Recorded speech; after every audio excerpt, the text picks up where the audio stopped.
But before justice can come, understanding must come.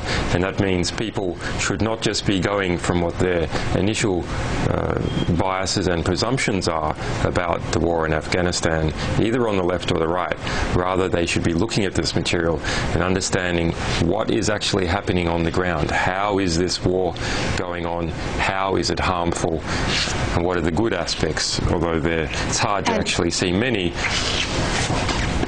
And what do you say to U.S. troops?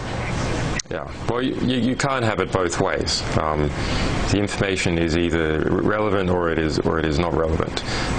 In fact, relevant to the ongoing course of the war. There was a little bit of an attempt to spin this issue by saying the word December without saying the date from the White House. So Obama's new policy came in December the 1st, but in fact this material doesn't end until December the 31st. So we can actually see, or in theory we should be able to see what sort of changes this made initially on the ground by the introduction of that policy.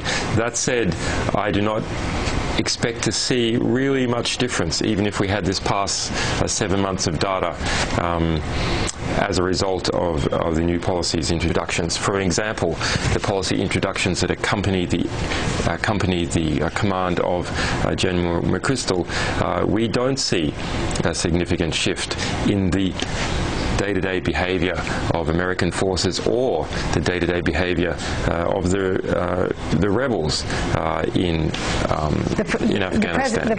Now, the President has now said that he is concerned about the leaks, but that there's no, quote, new information in it. Do you want to respond to that?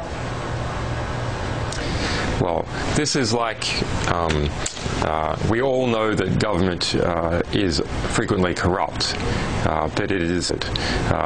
That's what we have in this compendium. We have evidence of abuses by United States military, of failed policies by United States military, and of abuses by other forces involved, failed tactics. We have all that there. It is the most significant history of a war to have ever been released during a war, i.e. at the time where it can make some difference and shape policy outcomes. And do you worry about your own safety? Do you worry about criminal prosecution and about officials coming after you right there in London? Well, we're not fools in this business. We have been publishing for 4 years. We have had serious encounters in developed nations. We are banned by the Chinese, by the Iranians, by Thailand. So we take effective security precautions. We understand the risks of surveillance and legal action. We have managed to win every lawsuit or legal case that we have. That said, in the past few months, I have received advice from national security reporters such as Cy Hirsch to be cautious and exercise caution. There were statements coming out privately from the US administration a month ago that were a bit concerning.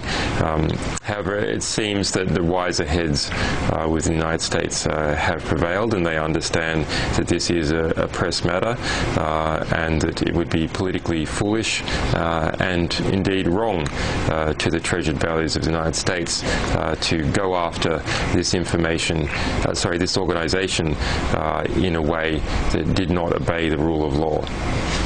Julian Assange, thank you very much for joining us. Thank you.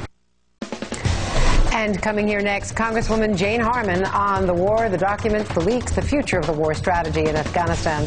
This is Andrea Mitchell Reports, only on MSNBC.